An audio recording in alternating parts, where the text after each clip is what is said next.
Hey, Margie here. Unfortunately, too many of us are suffering from chronic pain, and this negatively affects our bones and overall health. And oftentimes, we just don't know what to do. But the good news is there's a different approach that many people are not aware of to combat chronic pain and really change your life. And that's what we're going to talk about today with our very special guest, Jane Hogan. And Jane is a functional medicine health coach who blends proven leading edge science and ancient spiritually inspired practices to help people release chronic pain using the mind, body, and breath so that they can become empowered creators of their own health. And Jane's whole bio is in the show notes, but this episode is really great. She even takes us through a fabulous meditation and goes over some tools we can use and a different way to view chronic pain that can really make a difference. So I'm excited for this episode. Stay tuned. Welcome, Jane. So good to see you. Hey, Margie, I love spending time with you, and I'm really excited about this today because you're always so much fun, so happy. Well, this is really an important topic because there's so many things that we're going to talk about today that can really impact people's bone health, their overall health, and most importantly, just how they're feeling and how they're living each day of their life. This precious life we have, we want to really live it to the fullest. So I really believe what we're going to share today is going to make a big difference. So, why don't I always love hearing the backstory. So, before we really delve into, because we're going to talk about chronic pain and really give, strategies, what people can do, because it's really quite amazing. But before we do that, why don't you just share maybe briefly a little bit about your story and why you are so passionate about this topic? Usually it starts with me explaining why I call myself the wellness engineer. So I was an engineer for 30 years, and I had very sudden, hard, quick chronic pain. And suddenly, within 3 months, barely able to walk, not able to make a fist with my hand, not sleeping, all of these awful things that go with chronic pain. And I didn't know what was going on, except that I had had a very stressful year the year before. My mother had died suddenly. I was the executor of her will. I had a lifetime's worth of possessions and a house to deal with. And so I knew that this must have something to do with the stress. And anyway, I was lucky that I had a family doctor who suggested that maybe food might be causing the joint pain because that's how it manifested me was joint pain. And so I started down this whole sort of alternative route, and that led me to functional medicine, which eventually led me to doing the functional medicine certified health coach training and really falling in love, especially with the mind body component.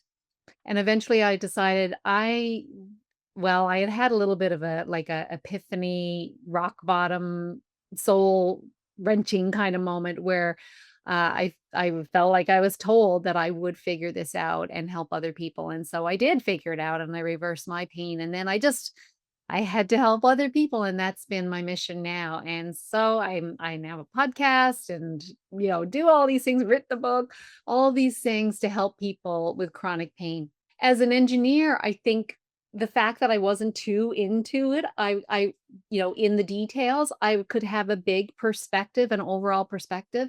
And that led me to really understanding that the nervous system is foundational to healing our body from chronic pain and quite frankly, just about anything.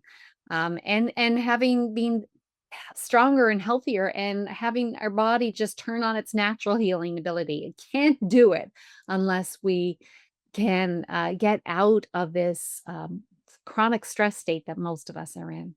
It's so true. I found that so many years ago. I mean, in my early 20s, when I first started working in as a physical therapist, I was working with people with chronic pain, neck pain, back pain, TMJ, all sorts of things. And the truth was, there was so much more to it than just the physical pain. And, it was so interesting because at the time I had gone through something not great in my life, and people were like, "Oh, you're so happy. What are you doing?" So I started teaching them, just certain happiness things. And it was shocking to me, just like what you said, when you get out of that chronic stress situation, you can heal. But in that situation, when you're locked in that mode, you really can't. And it was really quite miraculous what I saw. So I can relate to what you're talking about. But let's go to the basics. Let's just start on what really is, because when you ask someone, do you have, pain is a chronic pain, you want to just talk about your definition for chronic pain? Well, really, chronic pain is a pain that has lasted. I mean, there's no real length of time, but generally 3 months or maybe a little bit longer, like long past the time when the body should have healed.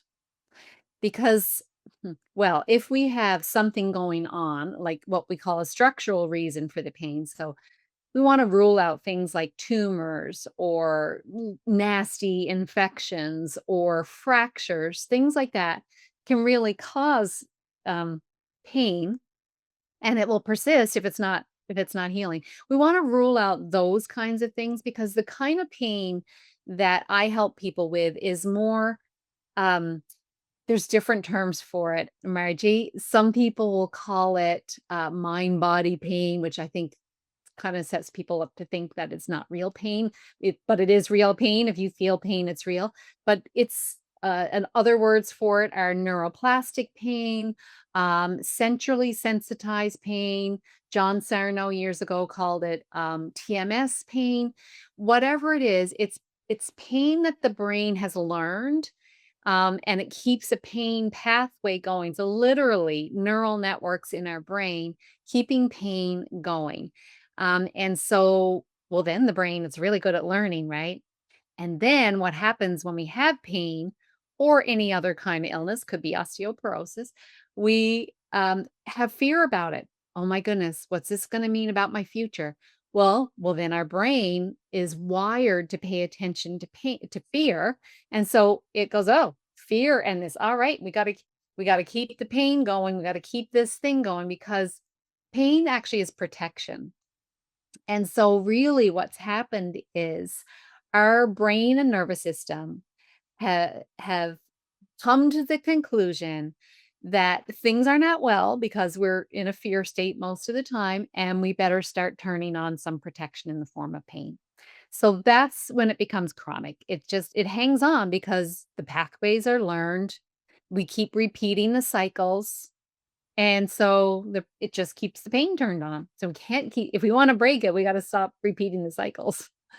Yeah, in your wonderful book, which I absolutely love, called Pain Free on Purpose, you talk about the missing puzzle piece. You want to just share what you consider then?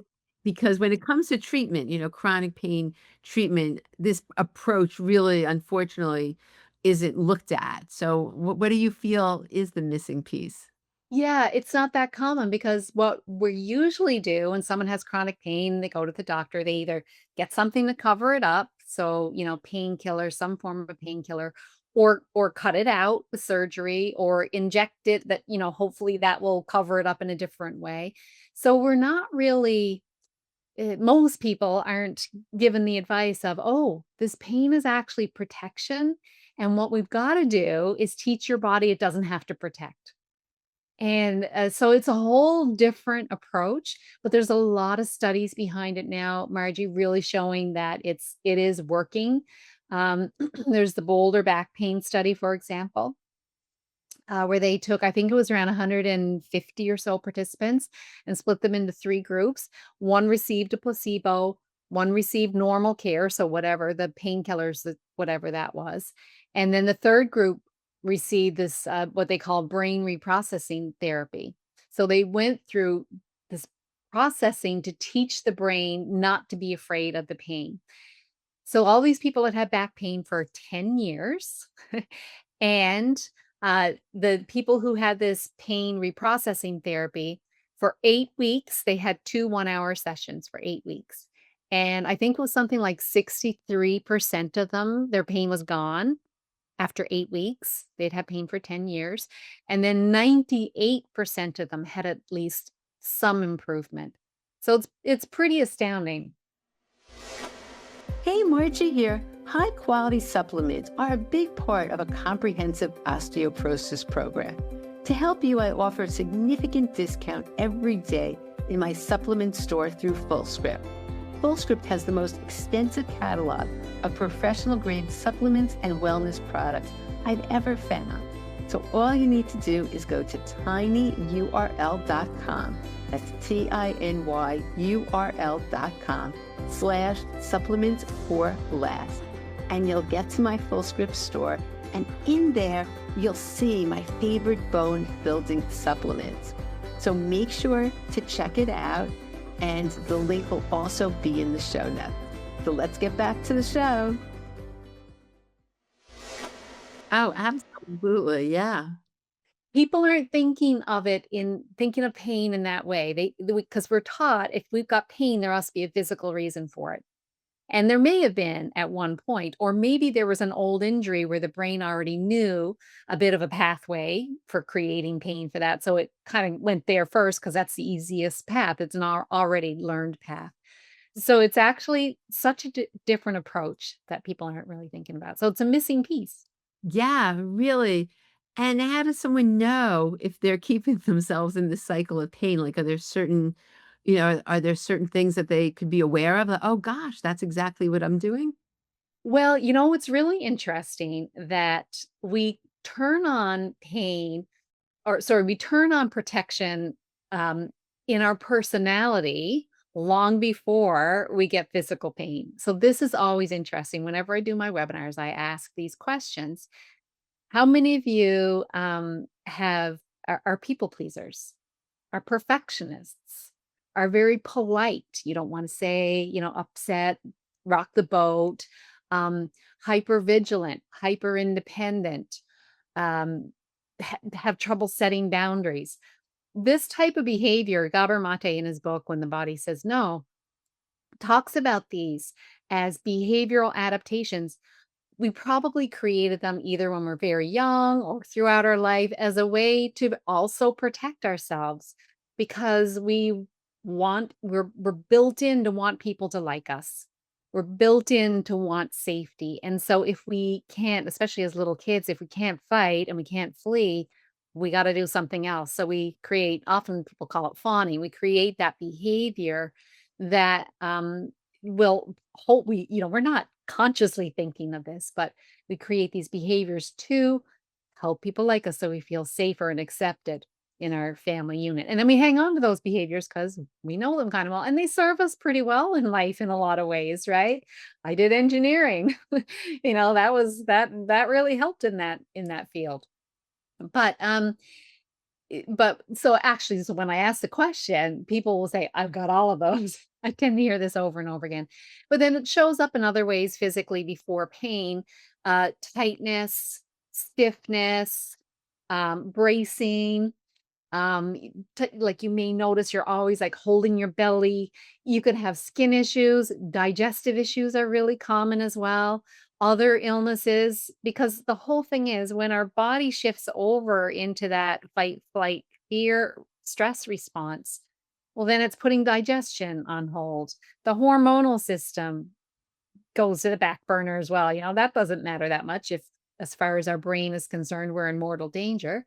Um, all of our musculoskeletal system, again, it's all preparing to brace and to fight or to run or to flee.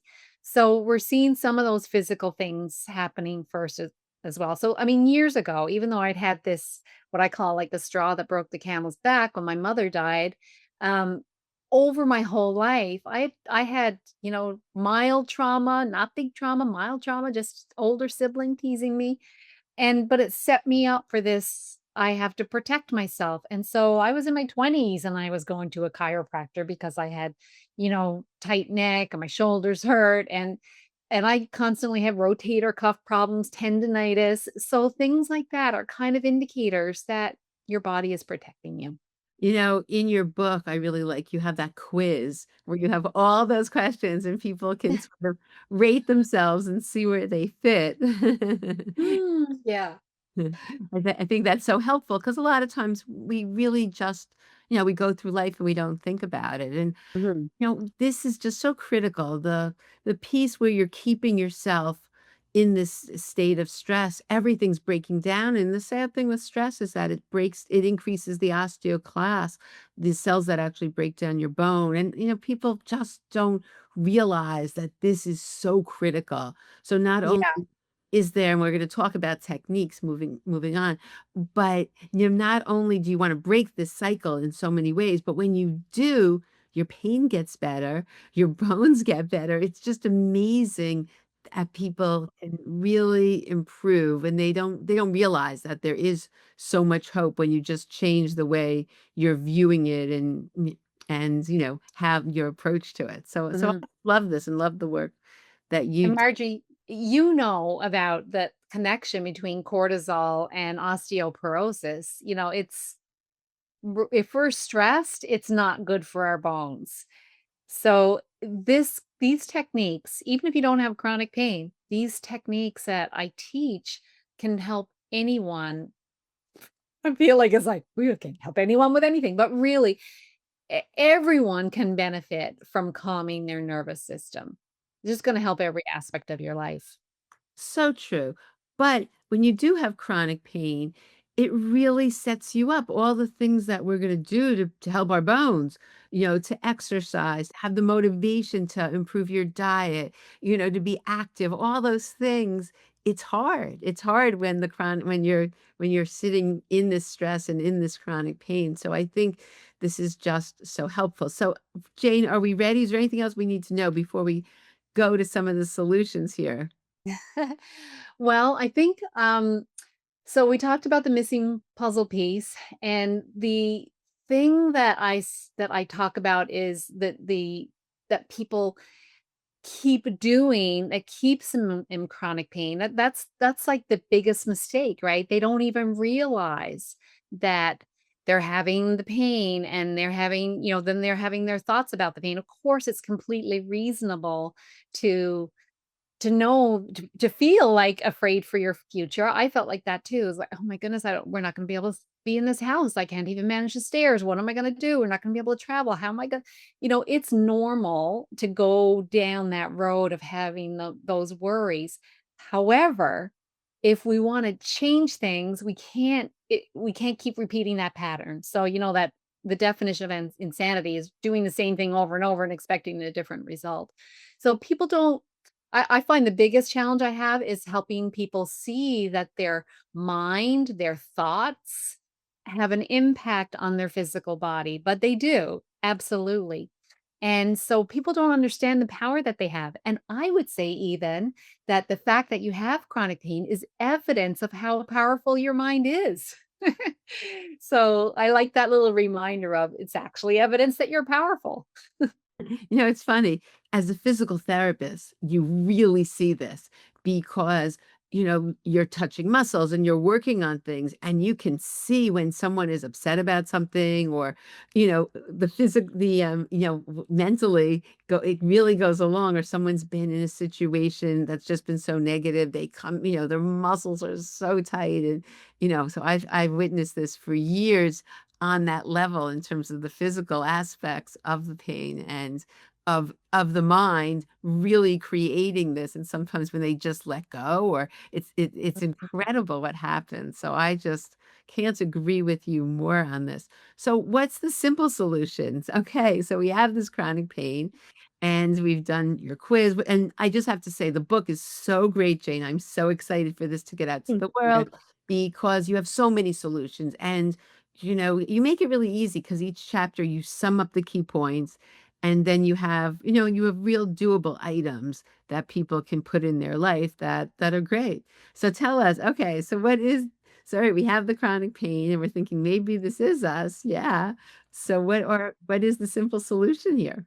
The simple solution is to retrain your brain and nervous system to relax. So, this isn't easy because the fact that we are in the position we are in now with pain or with a health condition is evidence that our nervous system is not relaxed.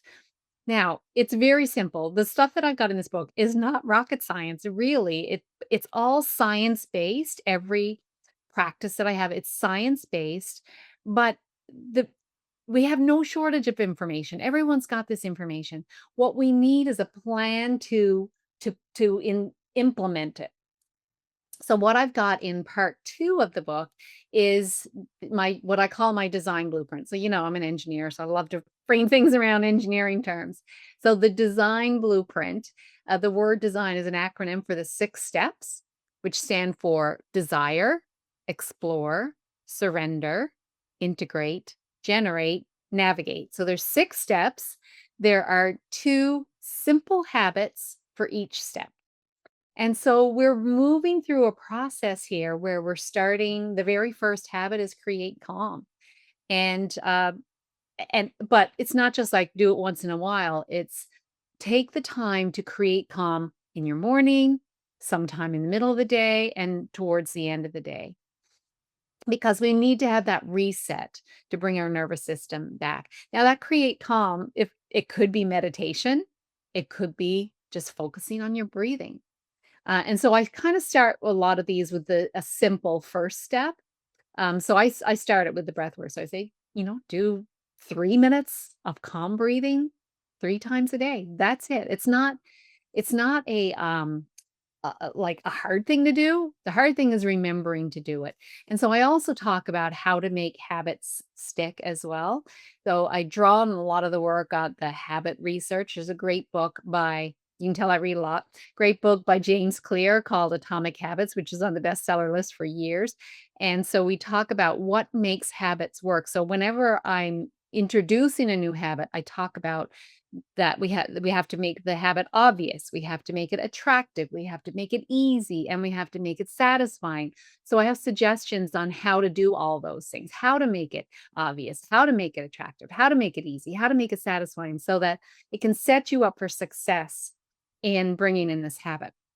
Now, everyone's on their own timeline, and that's what I like about it. You can go as fast or as slow as you want. If you want to take, a month, 2 months, 3 months to bring in one habit, you can do that.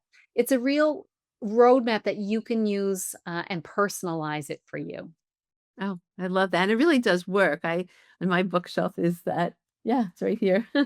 Atomic Habits, it's a phenomenal book, and it's really true because if you don't tie it in with something, people, right, as a physical therapist, you always were teaching exercises and, you had to figure out ways. All right, how are you really going to do this in your day? Because otherwise it sounds good, but people don't oftentimes comply. So I love that. And I think that makes it that it really works. So that's great. So in terms of you know what, Jane, what I would like you to do, would you gonna you have such great practices and I love when you lead some of your Jane's come to my class. We've done a lot of things together and you have so many great little things that you walk people through. Do you think that it's a good time to do that, to walk us through maybe an experience where we can use our mind so that we sort of understand exactly what you're talking about here? I'd love to do that, and it's kind of leaning towards, my habit number 2, which is in the desire step, and so one of the things I love to get people to do pretty early on is create a vision of themselves doing something they'd love to do that they're kinda missing out on now, and we know there's a lot of science behind visualization.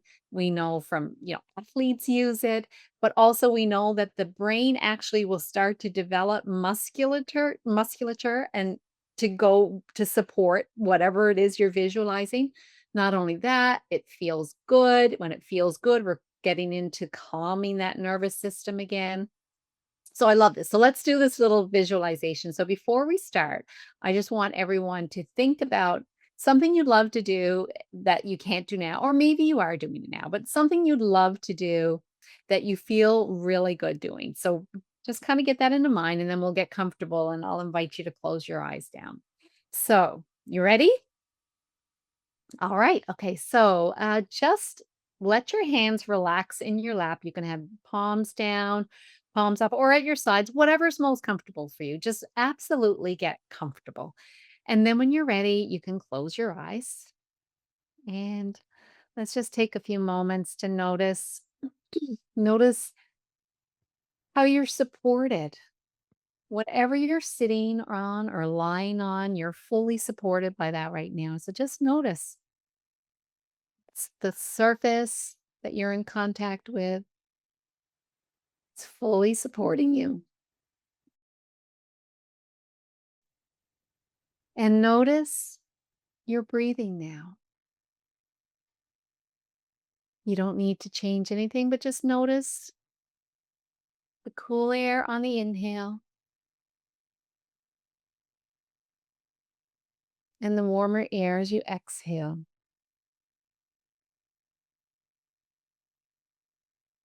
Just attending to your breathing now, just noticing it. Inhale and exhale. And take a moment just to appreciate that there's always another breath there for you. Whenever you need it, there's always another breath.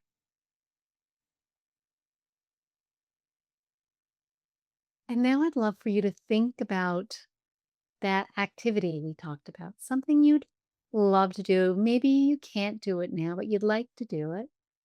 Or maybe you can do it, but you're not doing it often enough. You'd like to do it more. So let's just think about that right now and notice where you are doing this activity. Are you indoors or are you outdoors? And notice if there's anyone else around you.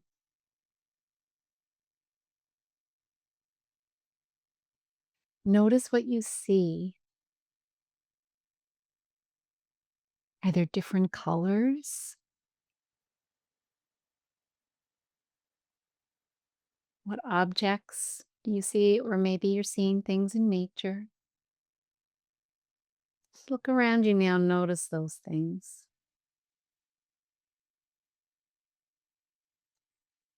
And notice if there's any sounds. What do you hear? Is it sounds of nature or music or people talking? Or maybe just the sound of your own breath?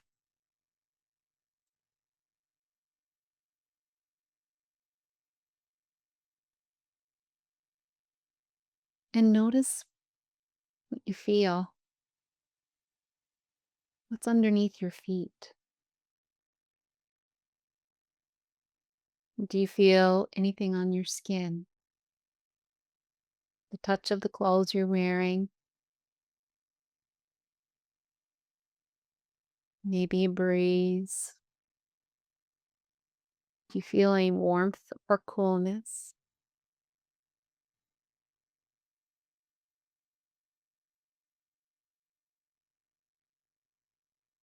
Maybe you're picking up some kind of scent, but maybe not. Whatever it is, that's totally fine. And notice how good you feel doing this thing. It feels so good for you.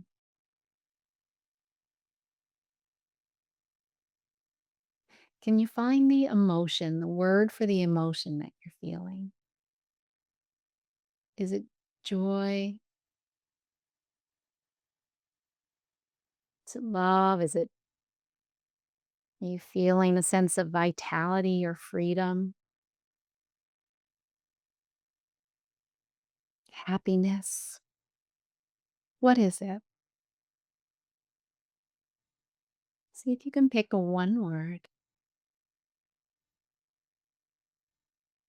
And then notice that you can feel that emotion in your body.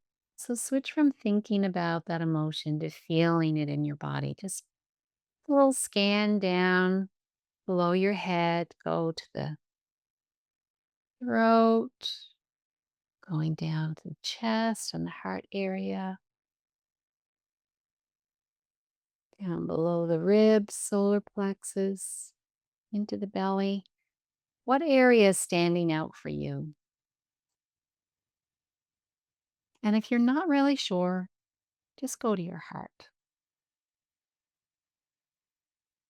So now, wherever you have found the strongest sensation of this emotion or in your heart, let's imagine that as you inhale, You're expanding that feeling.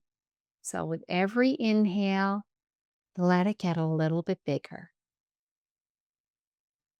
in this area where you are feeling it. And on the next inhale, let it double in size. With every inhale, you can imagine that this feeling is doubling in size. And it can get so big, it's bigger than your physical body. It can get so big that it's filling up the room that you're in. You can let it get as big as you want. This is your feeling. And there's a breath, as many breaths as you want.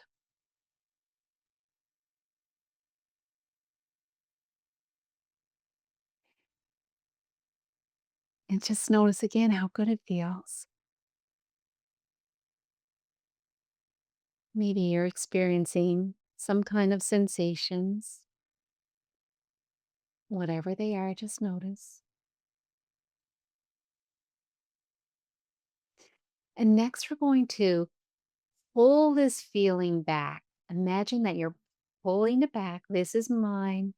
And you're pulling it back to the very first place that you felt it, like a little dot of light. You can give that light any color that you want and tuck it away.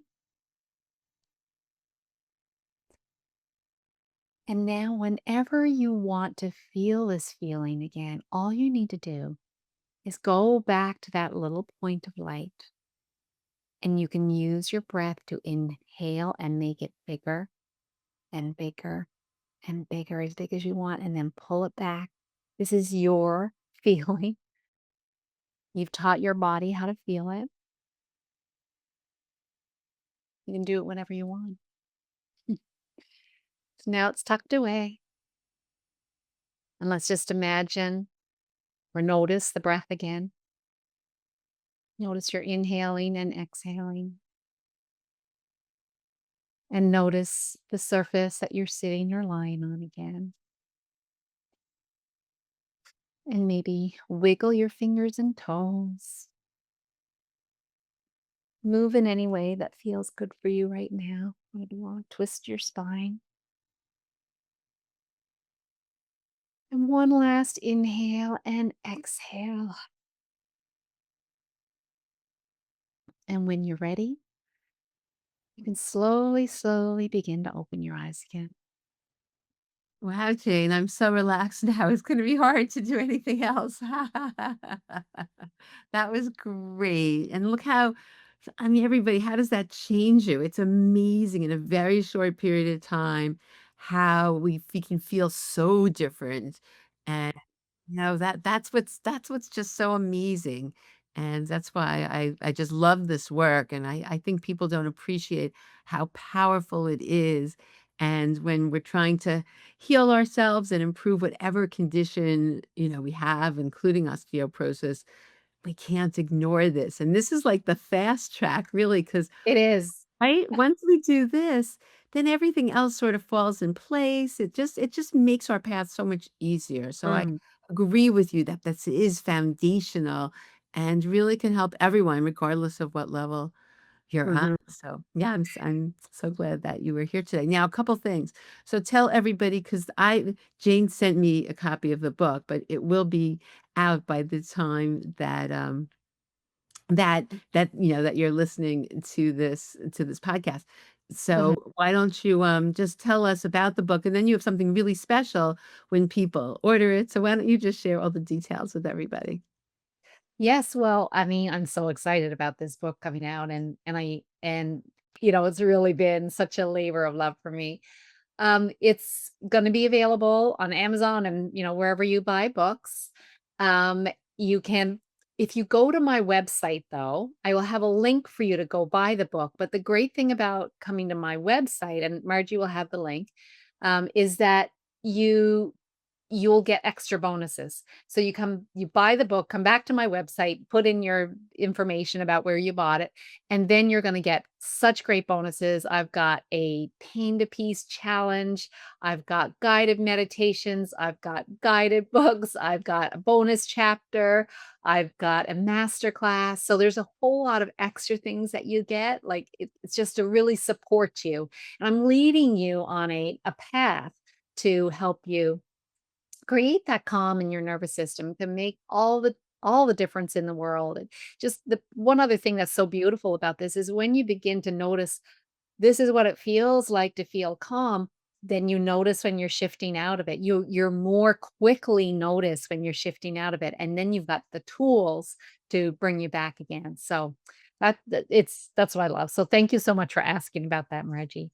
Yeah, no, the tools are what's important. It really is. I know for me, I've always been happy, but I grew up in a city. I have amazing mother who died quite young, but she was very type A, and I realized that wasn't good for your health. So I know being happy, but yet being not the most relaxed person is not healthy. So I've been dealing with this for a really long time, but I do practice every day, and it's complete. Like I would really say, I'm a relaxed person now, and I can go with the flow because I do these, and because you know, Mm. I've made it a priority, but it all ties together, and I love your story with the chronic pain. Not that I love that you had chronic pain for arthritis, but the fact that you were able to figure out a way using all of these things, and then you really, put that together and shared this so that other people can do the same, because it's sad. Can you imagine being your whole life and how much pain you were in early on? Yeah. Uh, I mean, anyone who's in pain knows it's awful. It robs you of your life and it doesn't just affect you, it affects the people around you. Everyone in your life is affected. And so we know that 20% of the adult population has chronic pain. 65% of people over the age of 65 have chronic pain. And I don't know about you, but I don't want to live life in chronic pain. But we're not hearing about other solutions. So that's my mission is to spread other solutions for people and empower them. Yeah, and what I love so much is that it's possible. That's the thing that, a lot of people don't realize, that I don't have to live like this. There's, this way that you're approaching it. It's so different, but yet powerful and a lot more fun, right? A lot more fun, and it can be quick too when you really put these practices and I see it in my clients all the time that their pain just comes down and then they're able to, like, I believe we're here to express our soul, and we can't do that if we're faced with chronic pain. So I just love seeing people get their lives back. And that's what some of my later habits are about. It's about expressing yourself and doing things that bring you joy and just really living your life again. Now you're talking my language. So, that's what I'm all about. So why don't you also tell us how people can work with you? So if people are sitting here thinking, "Oh gosh, I have rheumatoid arthritis," and you want to just share a little bit also about how you work with people besides the book and giving, because I love books. I just think books are such a great way. They're not expensive, and you get the tools, and then you can put them into your life and really see. But tell also, for people who want more support, what you have Yeah. available. Yeah, I mean, the program is there, my design blueprint for everyone in my book, but some people want a coach. They need some more support. Plus, it's very isolating when you're in pain and no one around you. Might want to help, but they just don't understand what you're going through. So some people want the coach support, some people want a community and the coach. So I've got a variety of programs. If you just go to my website, thewellnessengineer.com/programs, you'll see the different ways. I have some DIY courses. I have my membership where it's like a larger group. I have a smaller group and I take very few, but a few, one at a time, private clients as well. So there's different options for sure. That's great, Jane. Is there any last minute things before we end? I love all this work, and as I said, I think it's very, very, very important to your bones. I think there's not one person that all these years, and now it's really like 30 years actually, that I've been working with people with bone health. There's not one person that I haven't dealt with stress reduction these pieces of the puzzle because it is that important. And I think, you give just so many good strategies. It's Mm. really great. So thank you. But anything you want to end with? Well, I mean, I love this quote by Deepak Chopra. He says, "The mind creates the body." And it's so when you think about that, it's so powerful. And so what I would suggest to people is just try it out. Try some of these practices. Try being calm. It doesn't even have to be my practices. Try someone else's. Notice what it feels like when you start incorporating this in your life. Notice what changes you make. You feel better. And feeling better, sometimes I say to my students and my clients, your only job is to feel good. That's really it. Your job is to feel good. So the more you can help yourself feel good, the better it is. Now, obviously, we do want to like express negative emotions. We don't want to hang on to them. I have tools for that too. But most of the time, day to day, are you contributing to creating calm or not? And if you're not doing it most of the time, you shift a little bit more every day. Baby steps will take you anywhere as long as you keep taking them. So true and so good. Well, thank you. It's always good catching up. Jane and I have known each other for quite a long time now. So I always love seeing you. And I'm so excited about your book. And I just know lots of lives are going to be changed because of it. So thank you, because I know how hard writing a book is. So thank you for doing that and really putting this out to the world. So Thank you, it's like your Margie. baby, right? You have a baby and then you send it I out to feel the like world that. and you see what happens. So best of luck with it, and thanks so much for joining me here today. Thank you, Margie. I hope you enjoyed my interview with Jane as much as I did and now have a better understanding of chronic pain. And the good news is there's so much that can be done when we look at it through a different approach. I absolutely love Jane's book. She gives so many tools that you can put into your life that will really make a difference. So, thank you so much for tuning in. If you enjoyed this podcast, please subscribe to let more people know about it. Plus, you get notified of all the new episodes. So, bye for now, and I look forward to seeing you on the next episode.